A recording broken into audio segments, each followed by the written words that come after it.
the story of King Solomon and Asmodeus, who was one of the most powerful men on the earth at the time, who had not only the abilities to command animals and spirits, but also the abilities to command demons, and like demons that were in league with hell and all that jazz. Is that a fucking kazoo in your hand? Oh my fucking god. Anyways, continue.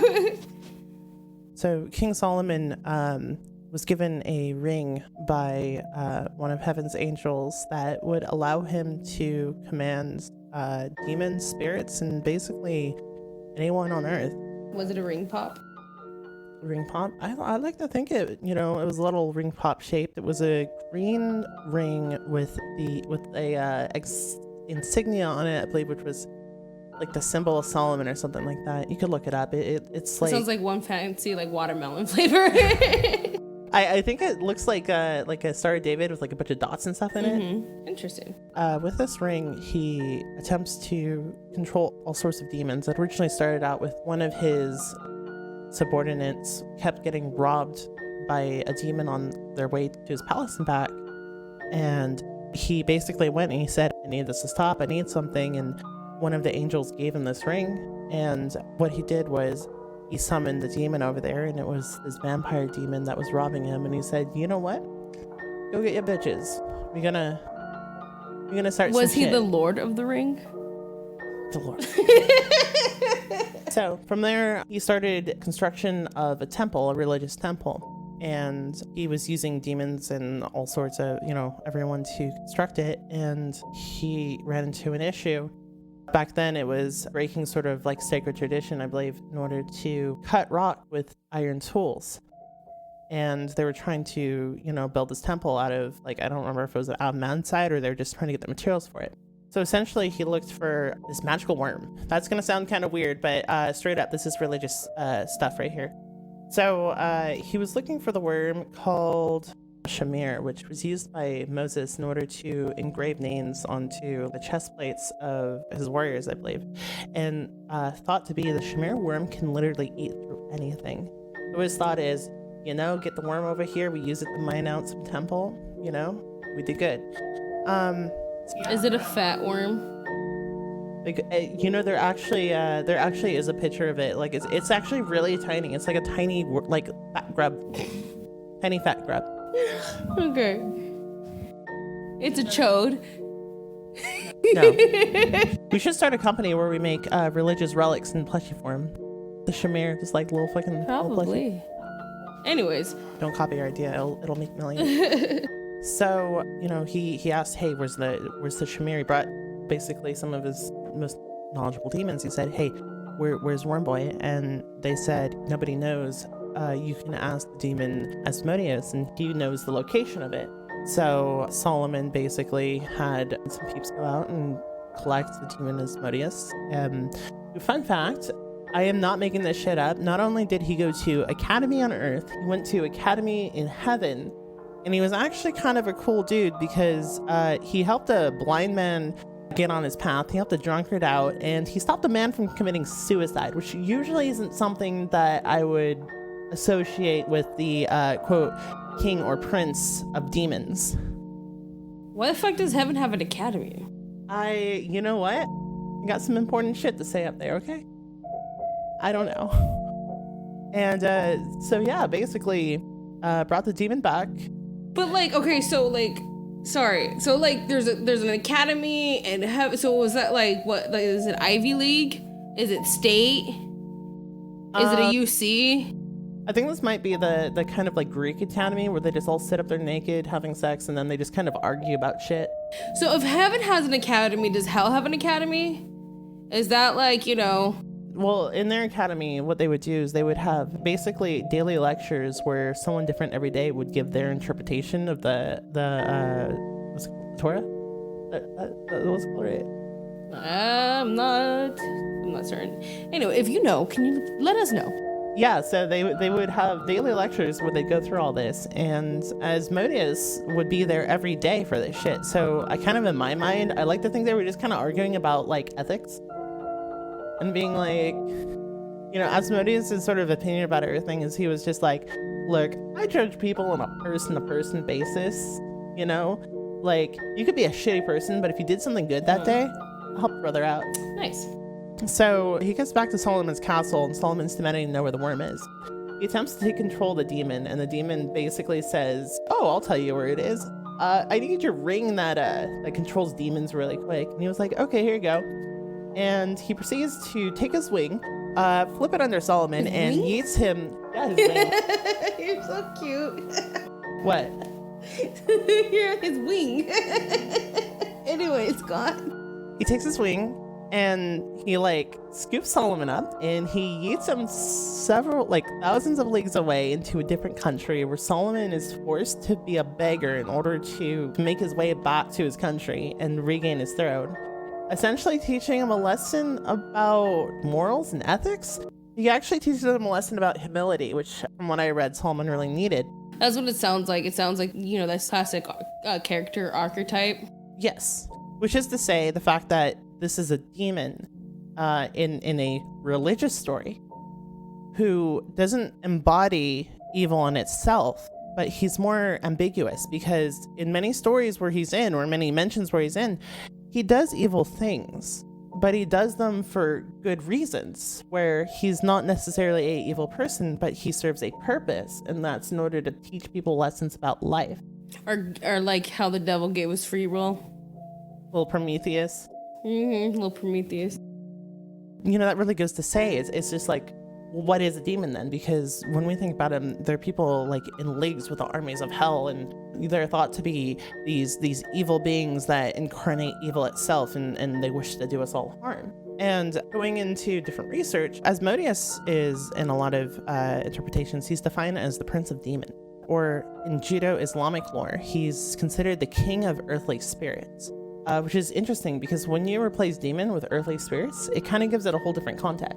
When you think of earthly spirits, you think of, perhaps it's not necessarily evil, but in the eyes of many people who at this time were in charge of these churches, things that were considered spirits, like in other religions, in other beliefs, in spirituality, if they weren't aligned with Christianity, if they're not aligned with us, then they have to be bad, essentially. Where it basically takes as anything considered as earthly spirit as evil in their interpretation, when honestly, whether they're good or evil, there's morals and there's whatever their sides are ambiguous, which most people would be considered dangerous because you don't know what they are. Well, the word demon comes from an older Greek word daemon, and daemons had no particular stance on good or evil. They were actually meant to help a person grow. Basically, they were a character development tool. And they did pretty much what Asmodeus did, was teach lessons. Yeah. And in a lot of different stories and beliefs that people have, a lot of them, they had their own goals and purposes and ambitions, which a lot of times can be seen very mischievous, but they can also involve helping people in order to help themselves. Back then, and I guess to a degree today as well, a lot of people, in what are they called? The Abrahamic religions. A lot of people in these Abrahamic religions sort of viewed other spirits, entities, things that consisted as these earthly spirits, as they're spiritual entities that exist in our world that people believe in, but they don't abide to our religion. These things that these pagan beliefs, they appeared to people of the church as, hey, there are spirits, they don't believe in our religion, and the way that things are viewed in our religion is you're either for God or against God. There is no in between. And not including lost souls and stuff here, but there's no in between when it comes to these deities, and other gods are not real gods, they're false gods trying to trick humanity. So by default, they're dangerous, they're not for us, and they are considered evil. Well, I mean, yeah, because it's against one of the 10 Commandments. So... Yeah, so, I mean, essentially, what demons are here is they're just earthly spirits. You were actually telling me before there's different sort of classifications of demons that really play into that, right? Yeah, in Christian demonology, there are 3 different types of demons, and one of them were the souls of the wicked, basically anybody who was condemned to hell. And then there was like what, Netflix and chill. Nephilim? Okay. Those are, the babies of humans and angels, because apparently humans and angels got it on. And then there were the fallen angels who sided with Lucifer after he was cast out of heaven by his brother Michael. And it's funny because prior to this, like, I don't know why, but for some reason I didn't think of evil spirits being demons, because I was just so used to the concept of it just being fallen angels. But basically throughout the world, it seems that like anything that's classified as a demon is something that resides in the astral world that is evil. And you see different categories like that. Like, it's interesting because when I was looking up famous demons, La Llorona came up there. And it's weird because I just thought of her more as a ghost than a demon.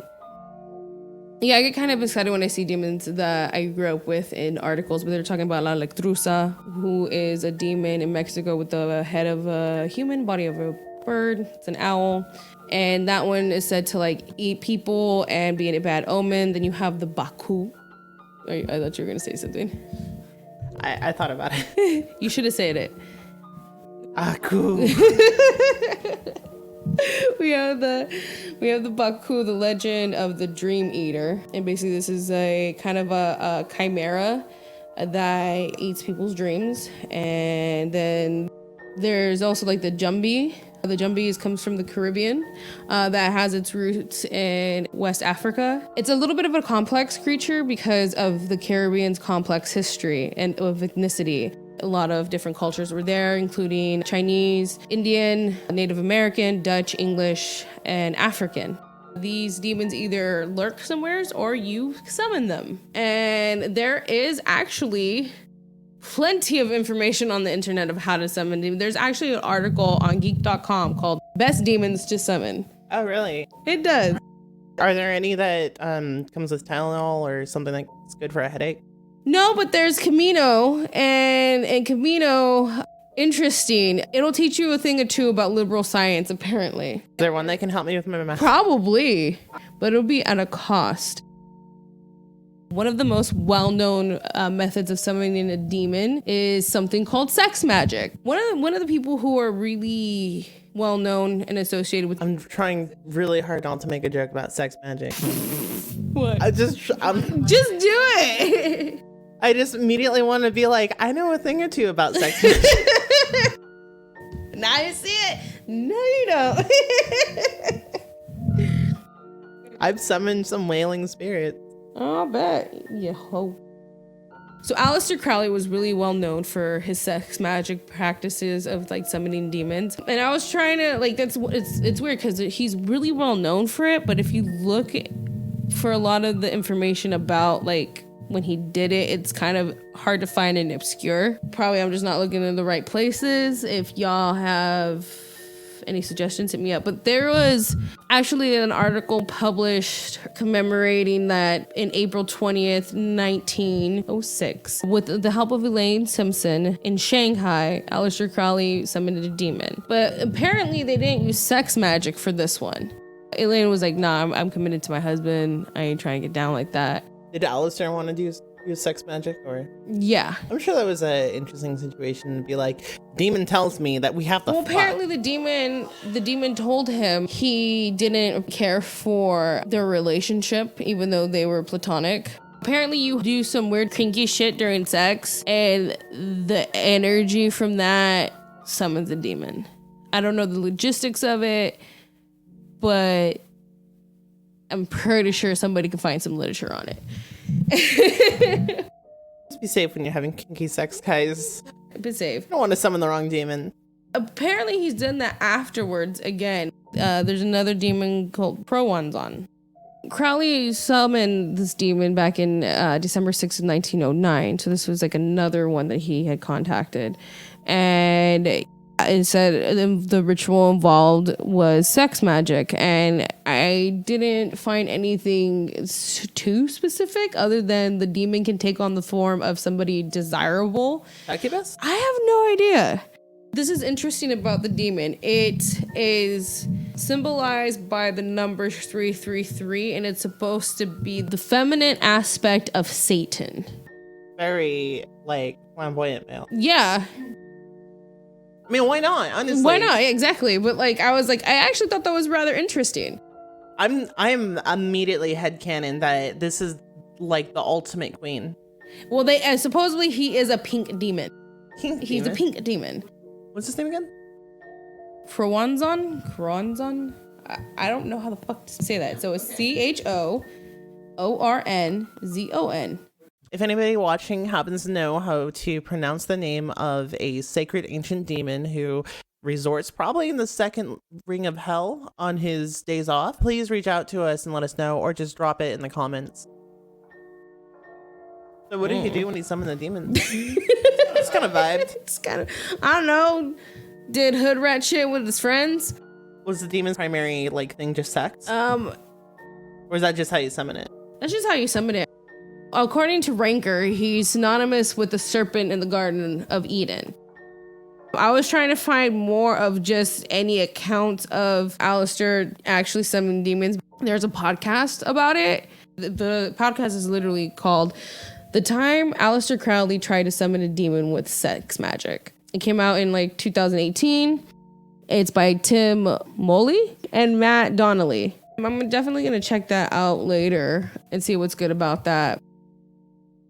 You know, as far as a society, as human nature, the concept of a demon, what does that bring to the field for just us, just as people? Is the concept of a demon grounded into just earth and religion, or does it really say something about human nature? Do demons represent parts about ourselves that we don't want to acknowledge, or are they just a pure narrative tool? Yeah, because there's that phrase where it's just like, I'm wrestling with my demons. We have ownership toward them. Like, it's weird.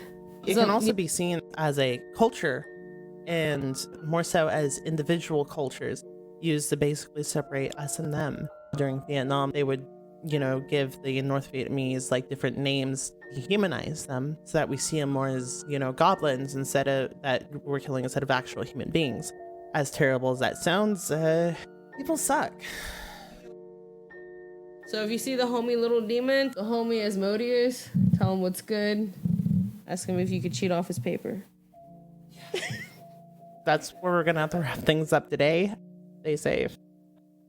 Or protection when you summon sex demons. And until next time, we love you.